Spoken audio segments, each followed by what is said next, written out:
ঘন জঙ্গলে ছিল এক বানর আর এক খরগোশ। তারা ছিল সবচেয়ে প্রিয় দুই বন্ধু। একসাথে দৌড়াতো, খেলতো আর খাবার খেত। একদিন তারা দেখল সব প্রাণী ভয়ে দৌড়ে পালাচ্ছে। অবাক হয়ে বানর জিজ্ঞেস করল, কি হয়েছে সবার? বেজি এসে বলল, কাঠুরিয়ারা জঙ্গলে ঢুকে পড়েছে। তারা সব গাছ কেটে ফেলছে। গাছ না থাকলে আমরা কোথায় থাকব? বানর আর খরগোশের মন ভারী হয়ে গেল। জঙ্গলটা যদি না থাকে তাহলে তাদের ঘরও থাকবে না।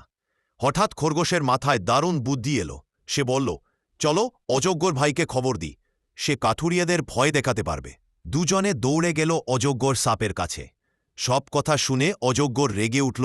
তার বিশাল শরীর দুলিয়ে সে দাঁড়াল কাঠুরিয়াদের সামনে। কাঠুরেরা অজগরকে এত ভয়ে পেল যে সব যন্ত্রপাতি ফেলে দিয়ে মুহূর্তের মধ্যে পালিয়ে গেল।